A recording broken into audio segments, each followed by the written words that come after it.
الحمد لله رب العالمين وبه نستعين على أمور الدنيا والدين الصلاة والسلام على أشرف الأنبياء والمرسلين سيدنا ومولانا محمد وعلى آله وصحبه أجمعين سبحانك ربنا لا علم لنا إلا ما علمتنا إنك أنت العليم الحكيم رب اشرح لي صدري ويسر لي أمري واحلل عقدة من لساني يفقهوا قولي. Kajian kita Tafsir Jalalain halaman 228 juz 1 di akhir surat An-Nahl. Akhir surat An-Nahl ayat 125 sampai 128. Tafsir Jalalain juz 1 halaman 228. Surat An-Nahl 125 sampai 128. A'udzu billahi minasy syaithanir rajim. Bismillahirrahmanirrahim. Ud'u ila sabili rabbika bil hikmati wal mau'izatil hasanati wajadilhum billati hiya ahsan. Inna rabbaka huwa a'lamu biman dhalla an sabilihi wa huwa a'lamu bil muhtadin. Wa in 'aqabtum fa'aqibu bimithli ma 'uqibtum bih wa la in sabartum lahuwa khairul lis-sabirin. Wasbir wa ma sabruka illa billah wa la tahzan 'alayhim wa la taku fi dhaykin mimma yamkurun. Inna Allaha ma'al ladhina ittaqaw wal ladhina hum muhsinun. Allahu a'lam. Bismillahirrahmanirrahim. Ud'u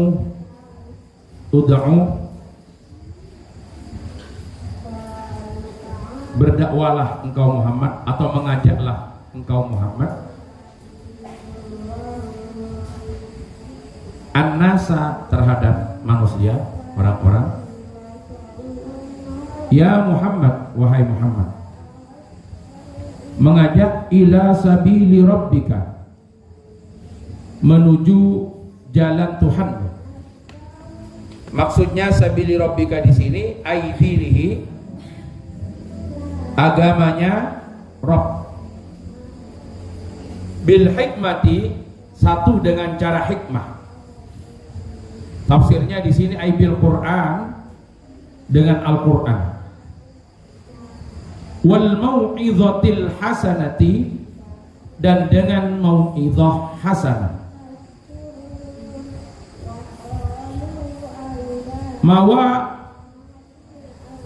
Mau'izatin, yaitu beberapa peringatan atau mau'izah, nasihat. Awil kauli, atau ucapan ar-rafiqi yang lembut.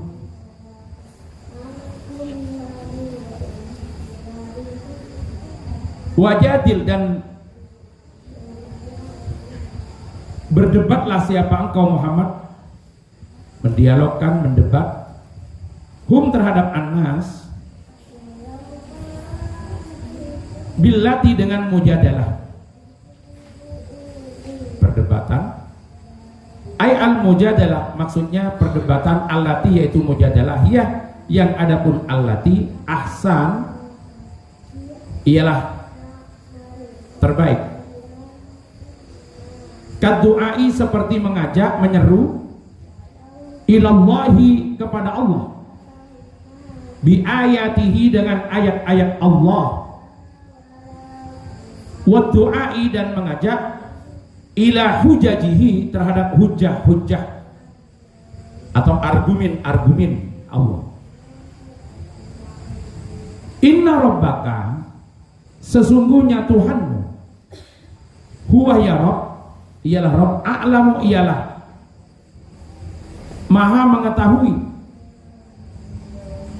ai alimun maksudnya maha mengetahui, biman dengan seseorang, dhalla yang tersesat siapa man, ansabilihi dari jalannya Allah, wa huwa dan adapun Allah, a'lamu ialah maha mengetahui bil muhtadina dengan orang-orang yang diberi petunjuk, diberi hidayah. Fayujazi maka membalas siapa Allahim terhadap alladzina. Wahada adapun ila ayat qoblal amri sebelum perintah bil qitali dengan peperangan. Ini yang di belakangnya ini. Wa nuzila dan diturunkan. Apa hada? Lamma qutila Hamzatu. Lamma qutila ketika dibunuh. Jadi dalam peperangan mati. Hamzah itu siapa? Sayyidina Hamzah, paman dari Rasulullah. Wa musfila dan dikudungi atau dikincang. Bihi apa dengan Hamzah. Kalau bahasa kita itu mutilasi. Tapi kalau bahasa perang namanya dikudungi. Dikudungi. Faqala maka bersabda siapa Rasulullah sallallahu alaihi wasallam, wa qad ra'a dan sungguh melihat siapa Rasulullah terhadap Hamzah yang dibunuh, la umathfilanna bi sab'ina minhum, maka la umathfilanna sungguh akan membalas atau mencincang beneran, sungguh akan mencincang siapa saya bisa ba'ina dengan 70 orang minhum dari kufar, maka anak sebagai penggantimu Hamzah. Wa in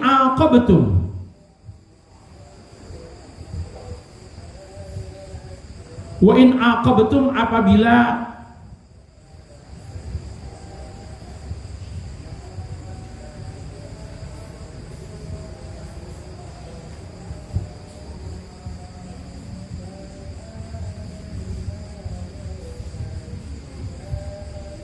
wa in aqabtum apabila saling menyiksa siapa kalian semua atau memerangi, menyiksa, menyakiti, fa'aqibu maka menyiksalah siapa kalian semua bimisli ma uqibtum bimisli ma dengan seumpamanya perkara uqibtum yang telah disiksa siapa kalian semua bihi dengan ma, wala in sabartum dan apabila sabar kalian semua anil intiqam dari balas dendam, dari pembalasan, lahuwa maka adapun sabar as-sabr khairun ialah terbaik lis-sabirina bagi orang-orang yang sabar.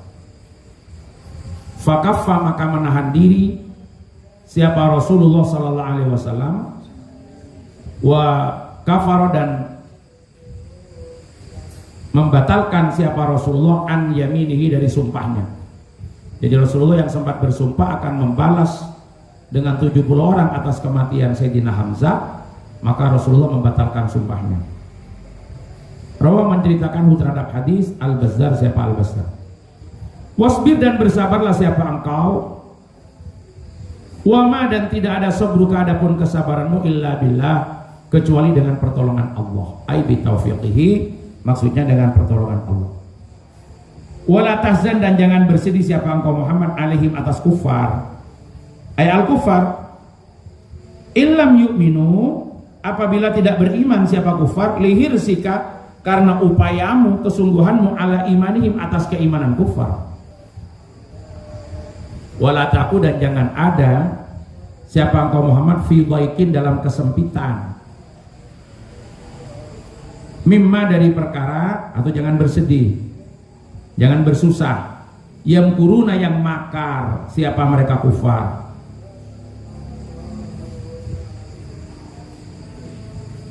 Aila tahtam bimakrihim, aila tahtam maksudnya jangan mempedulikan siapa engkau Muhammad bimakrihim dengan makarnya mereka kufar, dengan rekodoyo dan tipu dayanya, makarnya.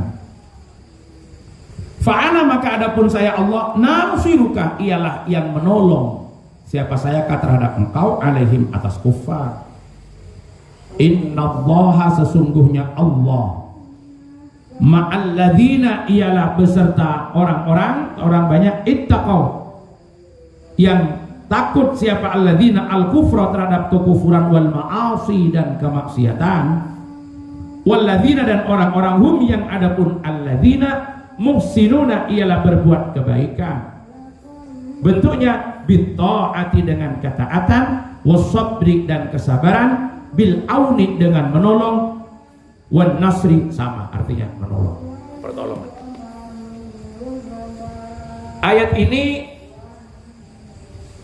kalau kita tarik hikmahnya berbicara tentang metode dakwah, atau kalau kita tarik dalam konteks yang lebih sempit adalah metode pendidikan, metode pembelajaran dengan mengklasifikasikan objek pendidikan atau sasaran dakwah.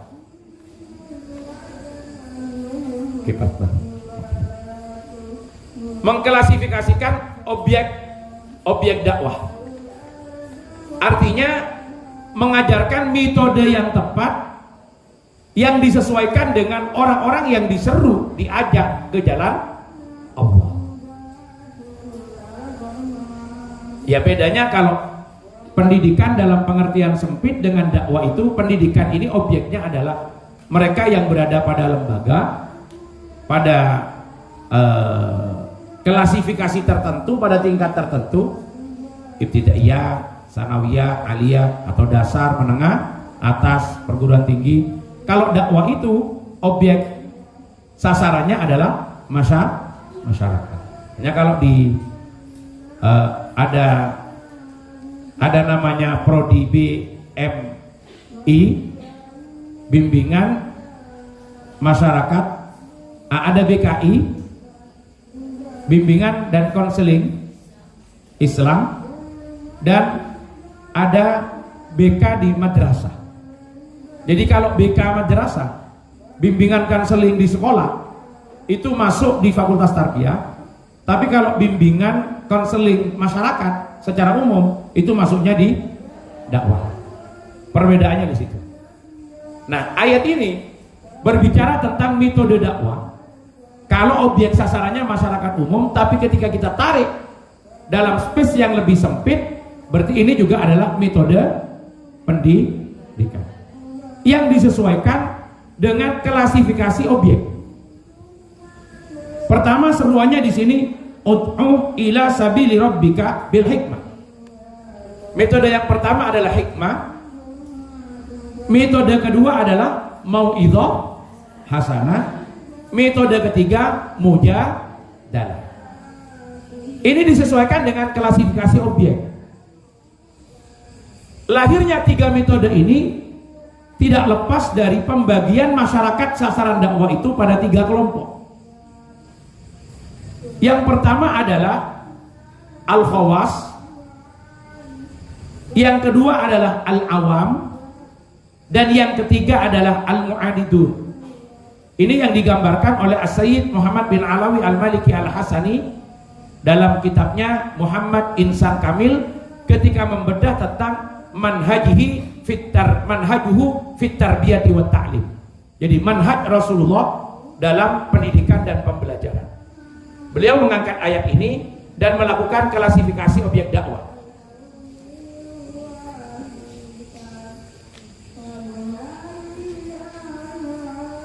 Jadi objek dakwah dibagi tiga. Yang pertama siapa? Al-khawas. Siapa al-khawas itu? At-talibuna lil haqa'iq. Orang-orang yang sudah melakukan pelacakan, penelitian, pencarian terhadap hakikat dari satu persoalan, bukan hanya pada sesuatu yang tampak, tetapi mengkaji juga aspek-aspek yang melatar belakanginya dan mendasarinya. Artinya kalau kita sebut adalah kelompok intelektual, kaum terpelajar, kalangan akademisi, ini masuk khawas. Nah, berdakwah dengan kelompok khawas, metodenya bukan mau'idhah hasanah. Karena kalau pakai mau'idhah hasanah berarti tahsilul hasil. Karena mereka itu adalah orang yang sudah paham apa yang disampaikan oleh si pendakwah tersebut. Mereka sudah sholat, ya jangan diajak sholat, karena mereka sudah sholat, harus meningkat. Kalau objek sasarannya sudah sholat, ya jangan diajak sholat. Kalau belum berjamaah, tinggal bagaimana sholatnya berjamaah. Kalau sudah berjamaah, bagaimana sholatnya bisa khusyuk. Ini teori-teori yang di breakdown nanti. Atau kita tingkatkan lagi, bagaimana makna dan hikmah dari sholat itu lahir dalam kehidupan sehari-hari. Kita breakdown dalam berbagai teori-teori sosial. Jadi bagi kelompok-kelompok khawas ini, dakwahnya jangan menggunakan mau'idhah hasanah, tapi bil hikmah. Apa hikmah itu? Bi iqamatil hujjah al-balighah, mendatangkan, memberi hujjah, memberi dasar, memberi argumen, memberi landasan teoritis yang kuat, atau juga menjelaskan proses dan prosedur istinbat ketika kita menjelaskan hukum. Ini untuk kalangan khawas. Jadi kaum terpelajar, kaum akademisi, masyarakat intelektual. Jangan mau'idhah hasanah. Ya walaupun tetap MC-nya menyebutkan acara selanjutnya adalah mau'idhah hasanah, tapi pilihan metodenya lebih pada hikmah. Jadi tidak sekedar mengajak dengan al-qaul al-layyin ar-rafiq, tapi harus ada argumen. Dasarnya apa? Misalkan orang yang sudah terbiasa dengan pelaksanaan ritual tertentu, maka jangan diajak lagi serunya ke ritual itu, tetapi apa yang menjadi landasan dasar dilaksanakan ritual tersebut. Orang yang sudah terbiasa dengan satu tradisi, maka jangan diajak lagi pada tradisi itu, tetapi bagaimana memberikan penguatan, dalil, argumen kenapa tradisi itu dilakukan. Paham maksudnya ya? Misalkan pada satu acaranya haul, acara haul, yang hadir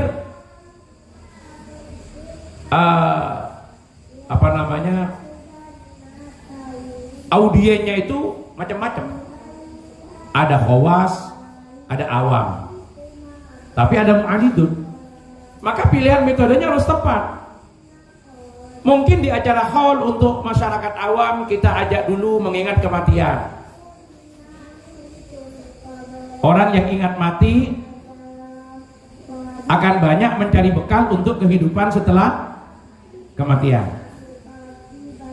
Kemudian pentingnya mendoakan orang-orang yang sudah mati, dan agar kita ketika mati juga didoakan. Seputar itu. Jangan terlalu dalam. Ya diajak saja dulu pada hal-hal yang normatif, tapi tidak terlalu mendalam. Apa dakik, paham ya? Dakik itu dari bahasa apa? Tahu dakik ya? Apa dakik itu? Hah? Dakik itu apa artinya? Hah? Tapi paham dakik? Apa? Dakik itu bahasa Arab. Dari Dakik diqoh artinya mendalam, mendasar. Jadi jangan dakik-dakik lah. Dakik-dakik itu maksudnya kan jangan terlalu mendalam kajiannya, penyampaiannya ya yang ringan-ringan. Ini kalau awam. Tapi kalau yang menjadi audien atau yang diseru, yang diajak itu khawas, tidak bisa begitu. Tidak usah diajari tentang pentingnya mengingat kematian, tapi dasarnya, dalilnya. Ketika melaksanakan haul, menyelenggarakan haul, apa dalilnya, apa dasarnya? Yang dibangun argumennya di situ. Baik dari Al-Quran ataupun dari sunnah. Kalau sunnah juga perlu dibahas. Kualitasnya seperti apa? Kemudian pemahamannya bagaimana? Kalau diambil dari Al-Quran, tafsirannya seperti apa? Metode tafsirnya bagaimana? Ini khawas. Sehingga dengan argumen yang kita sampaikan, mereka itu sudah merasa apa? Puas. Merasa puas. Jadi harus dijelentrehkan, dijelaskan. Misalkan, kenapa kita mengadakan haul? Kita bisa berangkat dari kajian dalil, kajian dasar. Satu contoh begini. Ini peringatan haul. Audiennya adalah khawas. Anggap saya yang mengajak, saya yang menyeru, saya yang bicara. Maka kita bisa langsung dalil. Contoh, Al-Ustadz Ad-Duktur Asy-Syaikh Wahbah Az-Zuhaili di dalam salah satu karya monumentalnya At-Tafsirul Munir fil aqidati wasyari'ati wal manhaj, ketika menafsirkan bagian terakhir dari ayat ke-24 surat Al-Isra, wa qur rabbirhamhuma kama rabbayani shaghira. Beliau mengutip satu hadis dari Abu Asid Malik bin Rabi'ah As-Sa'idi yang dikeluarkan oleh Imam At-Tirmidzi dan Imam Ibnu Majah dalam sunan mereka. Artinya dalam sunan At-Tirmidzi dan sunan Ibnu Majah. Redaksinya hadis yang ditegaskan oleh Abu Asid Malik bin Rabi'ah As-Sa'idi, bainama ana jalisun inda Rasulillah sallallahu alaihi wasallam idza ja'ahu rajulun minal ansar faqala ya Rasulullah hal baqiya li min birri abawayya syai'un abirruhuma ba'da mautihima? Qala na'am khisalun arba' as-salatu 'alaihima wal istighfaru lahuma wa ikramu sadiqihima wa silatul arham allati la rahima laka illa min kibalihima. Baru kemudian dijelaskan sedikit-sedikit. Karena yang ngaji itu dianggap orang yang sudah memiliki pemahaman, pengetahuan tentang bahasa Arab, sudah akrab dengan bahasa kita. Dijelaskan aja sedikit. Nah, ketika Asy-Syaikh Wahbah Az-Zuhaili menafsirkan wa qur rabbirhamhuma kama rabbayani shaghira yang terdapat pada ayat 24 surah Al-Isra, beliau menggunakan pendekatan tafsirul Quran bis sunnah, mengutip hadis diriwayatkan oleh Imam At-Tirmidzi dalam sunannya dan Imam Abu Daud dalam sunannya. Hadis dari Abu Asid Malik bin Rabi'ah As-Sa'idi dijelaskan begini. Bicara seperti ini kalau di hadapan orang awam ya gimana kira-kira? Hah? Nggak mudeng, nggak apa? Nggak nyambung. Berarti bukan salahnya yang mendengarkan kalau nggak paham, salahnya yang menjelaskan. Nah, materi yang seperti itu, satu contoh, itu disampaikan kepada siapa? Khawas, masyarakat intelektual, para santri, para ustadz, sehingga nyambung. Disampaikan ini metodenya adalah tafsirul Quran bis sunnah. Nah, orang yang nggak pernah belajar metode tafsir diceritakan tafsirul Quran bis sunnah, itu apa itu? Makhluk apa? Nggak nyambung. Ketika kita bicara sunan, ini ada dalam Kutubul Ummahat. Apa itu Kutubul Ummahat? Siapa itu Wahbah Az-Zuhaili? Kan tidak dengar. Diceritakan at-tafsirul munir fil aqidah wasyari'ati wal manhaj. Diuraikan ini jenis tafsirnya ini. Pola kajiannya seperti itu. Nah, seperti ini untuk menjelaskan kepada siapa? Al-Khawas. Ini yang disebut dengan hikmah. Jadi hikmah itu dalam beberapa kitab tafsir, kalau di sini diartikan Al-Quran. Serulah mereka dengan ayat Al-Quran. Tapi pengertian yang lebih luas dari hikmah itu mengajak dengan membawa argumen, membawa dalil yang bisa menghilangkan keraguan. Apa yang jadi keraguan mereka? Sehingga dalil kita tegakkan. Ini contoh kalau dalam peringatan haul. Tapi beda ketika pendengarnya itu adalah al-awam. Kalau pendengarnya al-awam bagaimana? Jangan terlalu banyak pakai dalil. Pakai apa? Mau itu hasanah. Diajak aja, diomongin yang baik-baik aja. Hikmah kita ada di sini dalam peringatan haul ini ada dua. Yang pertama, contohnya begini, mengingatkan kalau kita semua akan mati. Yang kedua, mendoakan orang mati. Baru dijelaskan apa perlunya ingat kematian, apa fadilahnya. Ya fadilah-fadilah itu. Satu saat Rasulullah ditanya, hal yuhsyaru ma'as syuhada'i ahadun ya Rasulullah? Apakah ada orang-orang yang akan dikumpulkan dengan para syuhada? Rasulullah jawab, na'am. May yadhkurul mauta 20 marratan fi kulli yawmin wa lailatin. Orang yang ingat mati 20 kali sehari semalam. Itu yang akan dikumpulkan dengan syuhada. Nah, bagaimana cara menjelaskannya? Bagaimana premis-premisnya yang ditegaskan, yang diuraikan di situ. Jadi jangan daki-daki sampai ke dalil, ke sembarang, nggak nyambung. Ini pola-pola pendekatannya, cara-cara pendekatannya. Nah, ketemu dengan orang-orang awam itu berarti ngajaknya dengan mau'idhah, dihibur. Kadang-kadang kalau sekarang seninya pakai apa? Pakai syair, pakai lagu.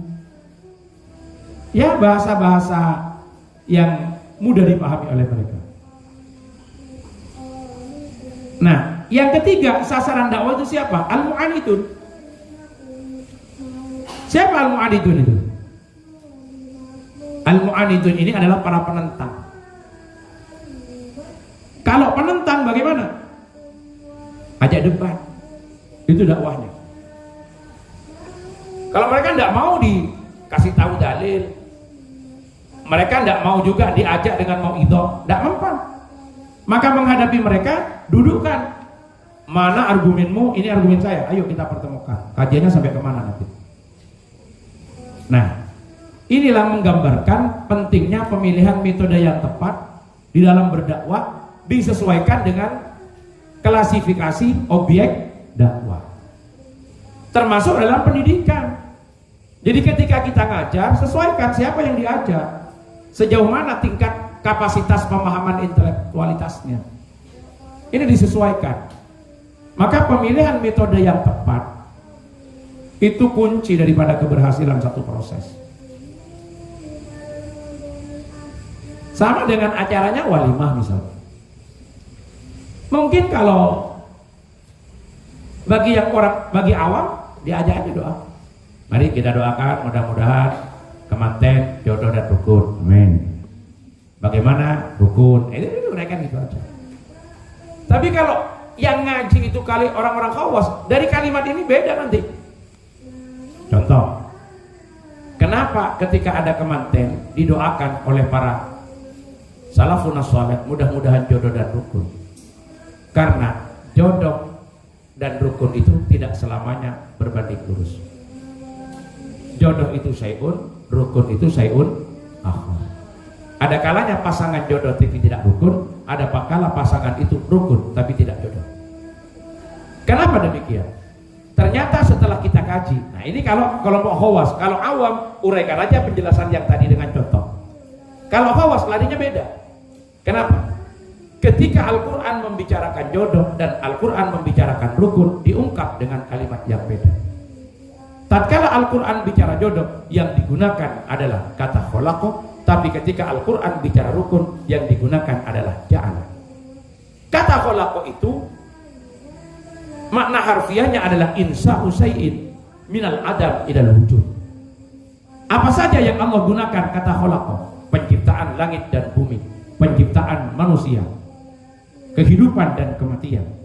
Kalau menggunakan khalaqa berarti maf'ulnya murni menjadi hak prerogatif Allah yang tidak bisa diintervensi dengan akal dan pikiran manusia. Tapi beda ketika Allah ungkap pakai ja'ala, maka di situ ada keterlibatan para pihak. Karena khalaqa menciptakan sesuatu dari yang tidak ada menjadi ada, sementara ja'ala dari sesuatu yang ada dialihkan kepada bentuk yang lain. Nah, ini udah beda kajiannya. Berangkat dari kalimat yang sama, tapi kita lihat yang hadir ini awam apa khawas. Sehingga apa yang disampaikan itu akan tetap menjadi tertarik, menarik maksud saya. Kenapa? Ya kalau orang yang sudah paham tapi kok diajak dengan sama dengan mengajak orang awam, ya mereka udah paham apa yang mau disampaikan. Maka harus ada penguatan-penguatan yang bisa diberikan. Nah, kalau awam ya tadi itu. Beda lagi dengan mu'anidun. Kalau mu'anidun ajak depan, dudukkan, sampaikan argumen-argumen yang bisa meruntuhkan mereka. Nah, yang susah ini kalau yang hadir itu macam-macam. Ada awam, ada khawas, mungkin ada penentangnya juga. Ya itu disesuaikan. Bagaimana kajian yang seharusnya berat disampaikan dengan bahasa yang sederhana, atau masalah sederhana tapi diberi penguatan-penguatan dalil. Sehingga ketika bahasanya sederhana, yang diberi penguatan-penguatan dalil itu tidak merasa musbro, dia datang masih ada manfaatnya. Oh, ternyata ada sisi lain yang belum pernah dia dengar. Ada perspektif yang beda yang disampaikan. Walaupun mungkin bahasanya sama, tapi mengangkatnya dari perspektif yang beda. Nah, ini kan ada hal-hal yang menggugah nalar, pikiran, akal untuk terus diajak berpikir secara mendasar. Ini metode. Nah, kita harus tahu likulli maqamin maqal wa likulli maqalin maqam. Jadi setiap ucapan itu ada tempat yang tepat, dan setiap tempat ada ucapan yang tepat. Kalau itu salah tempat bermasalah. Ucapannya benar tapi salah tempat bisa bermasalah. Sesuatu yang seharusnya disampaikan pada ranah private dibawa ke ranah publik, masalah lagi.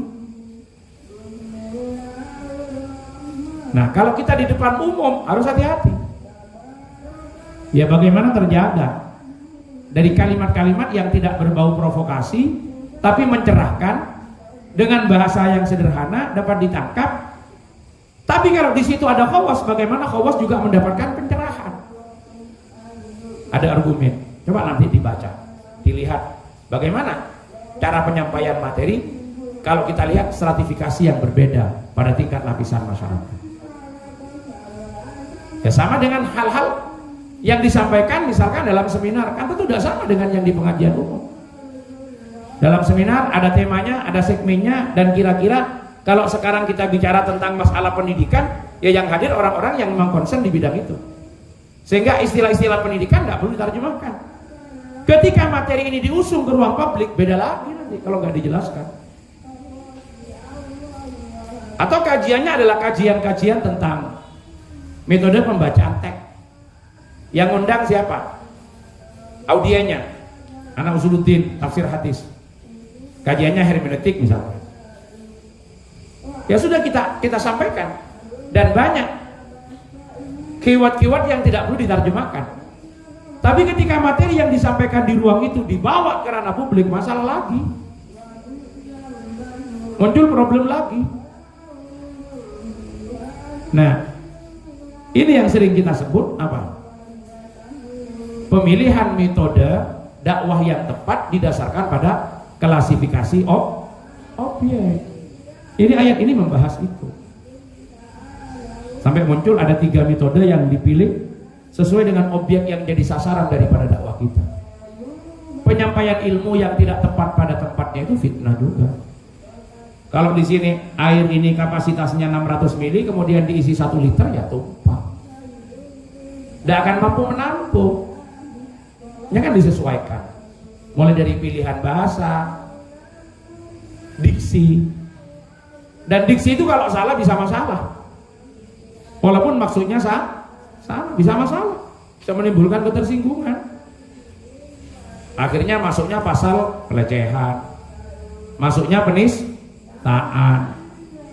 Bisa jadi yang menyampaikan tidak seperti itu, tapi diksi yang dipilih kurang tepat, dan pendengarnya, audiennya yang tidak mampu mencerna secara lebih jauh. Hal-hal yang bisa disampaikan dalam ruang diskusi belum tentu bisa disampaikan di tempat terbuka. Itu bisa jadi masalah. Padahal di ruang diskusi masih kemudian kita, wah ini kajiannya kajian kebahasaan, pendekatannya pendekatan teks, kemudian secara sosiologis seperti apa ketika teks itu diaktualisasikan, dikontekstualisasikan. Ini yang menjadi bahan-bahan diskusi di ruang private dibawa ke publik, masalah. Ini harus tepat. Fitnah yang sering terjadi akhir-akhir ini salah satunya problem pemilihan diksi yang tidak tepat. Sesuatu yang seharusnya disampaikan di ranah private dibawa ke ranah publik. Ini bisa masalah. Ketika kita bertemu dengan seagama, itu kan yang dibangun adalah sentimen keislaman. Tapi ketika kita bertemu khusus dengan yang satu aliran dalam satu agama, satu organisasi, bisa kita bicara penguatan. Misalkan saya berhadapan dengan orang NU, khusus dalam acara penguatan ke-NU-an, itu bisa membangun komitmen, loyalitas, dan ruangnya terbatas. Tapi ketika berkumpul, ada NU, ada Muhammadiyah, ada Al-Irsyad, ada Persis, maka kita bicara hal-hal yang lebih makro dalam Islam. Tapi ketika ada Islam, ada Kristen, ada Hindu, ada Buddha, kan harus kita rubah lagi. Kita berbicaranya pada hal-hal masalah kebangsaan yang kita kedepankan, yang tidak mempersoalkan perbedaan agama dan keyakinan. Jadi kita bicara di mana? Saya selaku salah satu ketua MUI misalkan, maka tatkala saya bicara atas nama MUI, harus membuang juga sekat-sekat primordialnya, eksklusivismenya. Maka yang ditarik adalah ranah kesatuan keislaman. Tapi ketika seseorang berada dalamnya FKUB, Forum Kerukunan Umat Beragama, konteksnya lain lagi. Walaupun mungkin bahasanya sama, tarikannya sama, tapi diksi yang dipilih bagaimana tidak menimbulkan ketersinggungan itu juga beda. Ini pentingnya metode itu. Makanya harus arif ketika mengajak itu. Ini menyikapi maraknya fitnah yang terjadi akhir-akhir ini. Belum tentu selamanya kesalahan itu ada pada konten materinya, tapi lebih banyak faktor pemilihan kata atau diksi atau perbedaan ruang yang kurang tepat di dalam memilih bahasa yang disampaikan, ditambah dengan gorengan-gorengan oleh orang-orang yang berkepentingan. Ini tambah kacau, sudah sesuai dengan keinginannya, tambah kacau.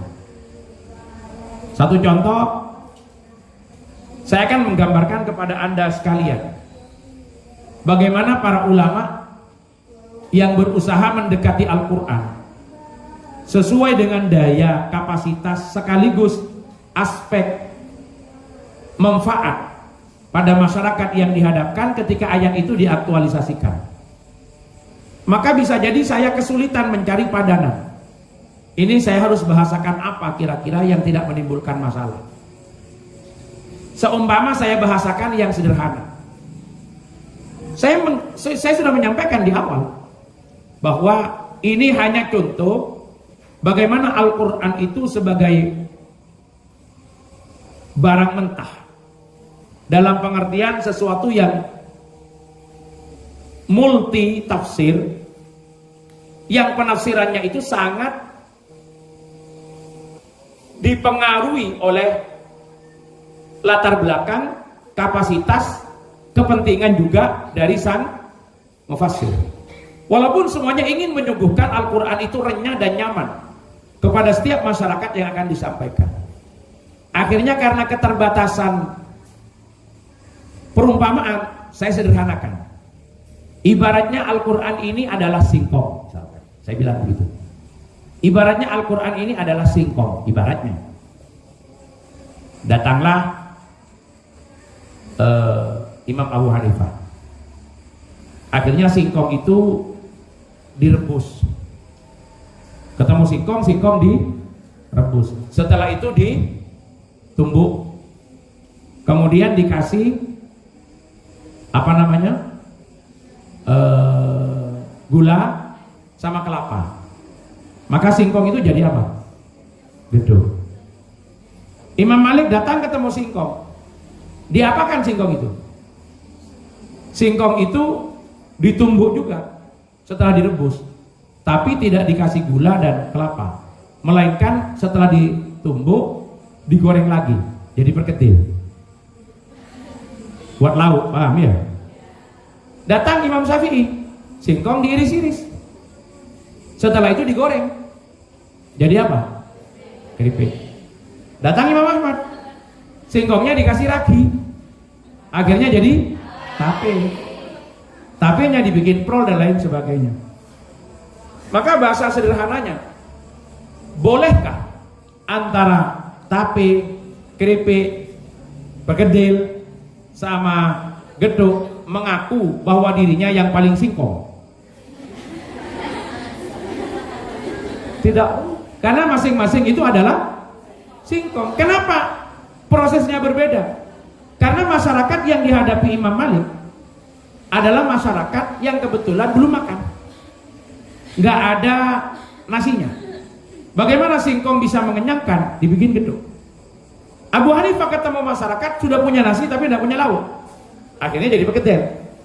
Imam Syafi'i ketemu masyarakat sudah makan tapi butuh cemilan, akhirnya jadi keripik. Imam Ahmad ketemu masyarakat yang sudah kenyang tidak butuh cemilan, bagaimana singkong itu bisa awet dan bisa didaya gunakan dalam bentuk yang lain, akhirnya jadi tape, setelah tape dibentuk lagi jadi prol. Nah ini contoh. Kemudian pernyataan saya ini dipotong. Wah itu Aab menyamakan Al-Quran dengan singkong, bahaya sudah, penistaan. Karena tidak ngerti dari awalnya dan bagaimana kita memunculkan kalimat itu. Padahal saya sampaikan dalam ranah private, menjelaskan bagaimana dari satu ayat kemudian melahirkan beberapa penafsiran, dan dari penafsiran menyimpulkan berbagai macam hukum. Wong sama-sama aula mastumun nisa, itu artinya sudah beda. Ada yang mengatakan persentuhan laki-laki perempuan membatalkan wudu, ada yang mengatakan tidak. Famsahu biruusikum, ada yang mengatakan sebagian, ada yang mengatakan semuanya. Ini kan dari satu ayat.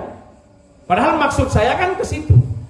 Al-Quran itu sesuatu yang tidak berbicara, yang membunyikan itu manusia. Al-Quran la yantiqu innama yantiqu bihir rijal. Ketika manusia membunyikan, maka sangat tergantung dari latar belakang yang membunyikan. Mau dibunyikan apa Al-Quran itu? Siapa yang membaca dan bagaimana kapasitas pemahamannya, kapasitas keilmuannya. Nah, tapi pernyataan saya tadi dipotong, diambil sedikit. Misalkan Al-Quran singkong, bahaya. Saya katanya menyamakan Al-Quran dengan singkong. Masa singkong mau disamakan dengan Al-Quran? Padahal kan sudah dijelaskan dari awal, Al-Quran sudah tidak bisa dibandingkan dengan apapun. Tapi ketika kita akan mendekatkan pemahaman pada konteks tertentu, kita kan perlu contoh. Akhirnya saya contohkan bahan baku tadi. Pilihannya sebetulnya boleh. Al-Quran dianggap sama dengan, contohnya apa, beras, apa daging jadi pentol, apa jadi begini. Kan maksudnya hanya ingin menunjukkan bahwa ini barang mentah yang kemudian diolah. Pengolahannya tergantung siapa yang mendekati dan membaca. Tapi kalau di medsos dipotong, diviralkan hanya sekian kalimat, itu udah jadi masalah. Orang yang belum tahu bagaimana utuhnya udah mencaci duluan. Nah, ini penistaan, ini murtad ini. Kenapa? Al-Quran kalau disamakan dengan singkong kan udah bahaya. Ya siapapun tidak akan terima kalau ditanya begitu. Nah inilah satu yang seharusnya disampaikan di ranah terbatas, ketika dibawa ke ranah publik bisa jadi masalah. Utamanya pada saat seperti sekarang ini, di mana fitnah terjadi seperti ini. Ini akan sangat menjadi masalah. Ditarik, dipotong, digoreng, di kesana kemari. Ini akan jadi persoalan. Nah, yang paling berperan untuk menimbulkan kegaduhan ya tukang potongnya dan tukang gorengnya itu. Dan ini yang paling banyak dosanya. Suka lihat di YouTube ya, dipotong. dipertemukan, seakan-akan ini berdebat dengan, padahal enggak. Kadang-kadang mengomentari satu persoalan yang berbeda di tempat yang berbeda walaupun ada kemiripan, padahal itu terapinya belum tentu sama. Nah, inilah kehati-hatian nanti dalam menyampaikan materi. Pertama, pemilihan metode itu harus diukur berdasarkan klasifikasi objek. Kalau skalanya masyarakat luas maka dakwah, kalau lebih sempit dalam lembaga itu namanya apa? Pendidikan. Kemudian di ayat berikutnya menjelaskan tentang masalah sikap kita ketika kita disakiti orang. Ini gambarannya. Kalau kita disakiti orang, diperlakukan tidak adil, bagaimana? Ya ada dua cara. Kalau cara fikih, ketika kita ditempeleng ya kita nempeleng. Tapi kalau kita ditempeleng kemudian kita jotos nurkop, itu salah, karena sudah lebih. Kalau kita jewer ya kita jewer. Kalau kita dijewer kita nempeleng, kita salah, karena lebih. Dasarnya apa? Wa in aqabtum fa'aqibu bimisli ma uqibtum bihi. Tapi kalau pakai sufi tasawuf, apa? Wala in sabartum fahuwa khairul lis-sabirin. Jadi kalau sabar itu lebih baik. Nah, ini sikap. Dalam keseharian kita tidak jarang disakiti, dihina, ada enggak? Dicaci maki, ada. Maka itu pilihan kita. Kalau kita mau membalas serupa, itu berarti menggunakan fikih pendekatannya. Tapi kalau kita maafkan, fahuwa khairul lis-sabirin, itu pendekatan tasawufnya. Terserah Anda. Kalau Anda disakiti kemudian Anda tidak memaafkan, Anda bisa nagih kelak di akhirat. Tapi kalau Anda memaafkan, pahala Anda lebih banyak dari yang akan Anda dapatkan dari menagihnya di akhirat. Itu pendekatannya di situ. Jadi kalau Anda ditempeleng, Anda nempeleng, itu Anda masih sah, karena Anda membela diri. Itu pendekatan fikih. Tapi kalau Anda ditempeleng kemudian yang nempeleng oleh Anda dikasih roti, Anda lebih baik lagi. Cuma tidak usah dikasih. Kalau ditempeleng pipi kiri, tidak usah dikasih pipi kanannya, tidak perlu.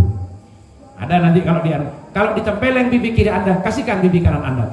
Jangan macam-macam. Ya, kita melindungi diri. Seperti itu pendekatannya. Ini ayat ini mengajarkan di situ. Jadi bagaimana kita membalas? Ini kan konteksnya apa? Dalam peperangan. Ayatnya ini ketika Sayyidina Hamzah diperlakukan tidak manusiawi oleh orang-orang kafir, Nabi itu akan membalas. Tapi setelah turun ayat ini, Rasulullah mengurungkan balasan itu. Maka itulah yang dapat pujian, wala in sabartum fahuwa khairul lis-sabirin. Nah, ini masuk dalam sikap sosial kita, keseharian kita. Itu menjadi pilihan. Kalau Anda kuat, misalkan Anda disakiti, Anda diperlakukan dengan tidak adil, kemudian Anda memaafkan dan Anda berbuat kebaikan, maka Anda akan masuk derajat muhsinin. Siapa muhsinin itu? Laisal ihsan antusina ilaman ahsana ilaika, walakinnal ihsan antusina ilaman asa'a ilaika. Jadi ihsan itu bukan berbuat baik kepada orang yang berbuat baik, tapi ihsan itu adalah berbuat baik kepada orang yang berbuat jelek. Nah itu. Kalau Anda mampu bersikap ihsan, maka Anda akan menjadi orang-orang yang terpuji. Ihsan itu juga dalam pengertian memberi lebih dari yang harus diberikan dan menerima lebih sedikit dari yang harus diterima. Jadi kalau saya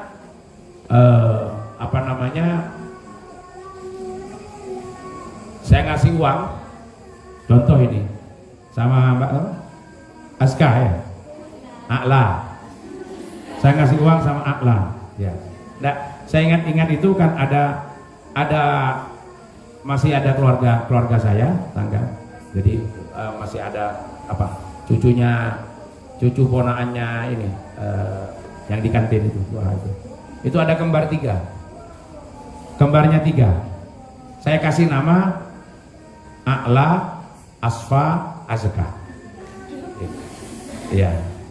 Jadi Ahmad Asfa, Muhammad Azka sama Abdul Akla. Ini panggilannya Akla, Asfa, Azka. Saya ingat itu ketukar tadi. Misalkan Akla, kemudian saya bilang sama Akla, ini ada uang 10.000. Sampean bagi 2 dengan Ustazah Ana, saya kasih 10.000. Maka kalau A'la tadi ngambil 5.000, yang 5.000 dikasihkan sama Ustazah Ana, berarti A'la itu namanya adil.